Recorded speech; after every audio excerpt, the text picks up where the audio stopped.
পাকিস্তানের বিনোদন জগতে সাম্প্রতিক বছরগুলোতে যেসব তারকা সবচেয়ে বেশি আলোচনায় এসেছেন তাদের মধ্যে অন্যতম হানিয়া আমির। মিষ্টি হাসি, প্রাণবন্ত অভিনয় আর সামাজিক যোগাযোগ মাধ্যমে স্বতঃস্ফূর্ত উপস্থিতির মাধ্যমে তিনি খুব অল্প সময়ে অর্জন করেছেন বিপুল জনপ্রিয়তা। সম্প্রতি বলিউডের একটি চলচ্চিত্রে দিলজিৎ দোসাঞ্জের সঙ্গে অভিনয় করেছেন। হানিয়া আমির জন্মগ্রহণ করেন 1997 সালের 12 ফেব্রুয়ারি পাকিস্তানের পাঞ্জাব প্রদেশের রাওয়ালপিন্ডিতে। তার বাবা মা সাধারণ পরিবার থেকে উঠে আসা হলেও মেয়ের প্রতিভা আবিষ্কার করতে ভুল করেননি। বাবা মায়ের অনুপ্রেরণাতেই শৈশবে শিল্পকলার প্রতি তার আগ্রহ জন্ম নেয়। তার বাবা মায়ের মধ্যে সম্পর্ক ভালো ছিল না এবং শৈশবে তাদের বিচ্ছেদ ঘটে। এই কারণে তিনি ছোটবেলা থেকেই পারিবারিক অশান্তি ও আবেগগত কষ্টের মুখোমুখি হন। বাবা আলাদা থাকতেন, তাই মাই ছিলেন তার জীবনের প্রধান ভরসা। যদিও সবিজে আসার আগে তিনি ছিলেন অনেকটা লাজুক, কিন্তু বিশ্ববিদ্যালয়ে পড়ার সময় থেকেই নাট্যকলা ও অভিনয়ে যুক্ত হন।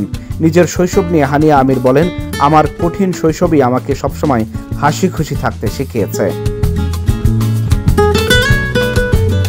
হানিয়া প্রথম আলোচনায় আসেন সোশ্যাল মিডিয়ার নিজের তৈরি কিছু ডাব স্ম্যাশ ভিডিওর মাধ্যমে। লাহোরে foundation for advancement of science and টেকনোলজিতে পড়ার সময় তিনি বন্ধুদের সঙ্গে ছোট ছোট ভিডিও বানাতেন, যেগুলো সামাজিক যোগাযোগ মাধ্যমে ভাইরাল হতে থাকে। এই ছোট ভিডিওই তার জন্য অভিনয়ের প্রথম দরজা খুলে দেয়। এসব ভিডিও নজরে পড়ে নির্মাতা ইমরান কাজী, যিনি তাকে 2016 সালে মুক্তিপ্রাপ্ত চলচ্চিত্র জানান এই অভিনয়ের সুযোগ দেন।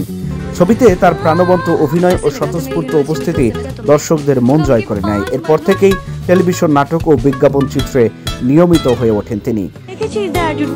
অভিনয় নিয়ে আত্মবিশ্বাসী হানিয়া আমির বলেন, আমি চাই না মানুষ আমাকে শুধু সুন্দরী নায়িকা হিসেবেই জানুক। আমি একজন অভিনেত্রী আর আমি চ্যালেঞ্জিং চরিত্রে কাজ করতে চাই। নিজের সাফল্যর যেন সর্বোচ্চটাই তিনি করে যাচ্ছেন। জনপ্রিয় তারকাদের ব্যক্তিগত জীবন সবসময় আলোচনার কেন্দ্রবিন্দুতে থাকে। হানিয়া আমিরও এর ব্যতিক্রম নন। অভিনেতা আসিম আজহারের সঙ্গে তার ঘনিষ্ঠ সম্পর্ক একসময় ভক্তদের কাছে গোলস কাপল হিসেবে পরিচিতি পায়। তাদের একসঙ্গে কাজ করা, গান আর প্রকাশ্য আড্ডা ভক্তরা আগ্রহ নিয়ে অনুসরণ করত। তবে সময়ের সঙ্গে সঙ্গে সেই সম্পর্ক ভাঙনের মুখে পড়ে এবং হানিয়া নিজেই সামাজিক মাধ্যমে তা স্পষ্ট করে দেন। বর্তমানে হানিয়া অবিবাহিত, তবে তার নাম মাঝে মধ্যে বিভিন্ন সহ অভিনেতার সঙ্গে জড়ায় আলোচনায়। নিজের সম্পর্কে হানিয়া আমিরের স্পষ্ট ভাষ্য হলো, আমি তরুণী, আমি সত্যিকারের, আমি খোলামেলা, আমি উচ্ছল এবং আমি দয়ালু।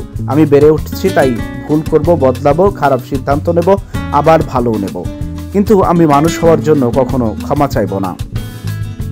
অভিনয়ের পাশাপাশি প্রাণবন্ত ব্যক্তিত্বের কারণেই হানিয়া আমির পাকিস্তানের তরুণদের আইকনে পরিণত হয়েছেন।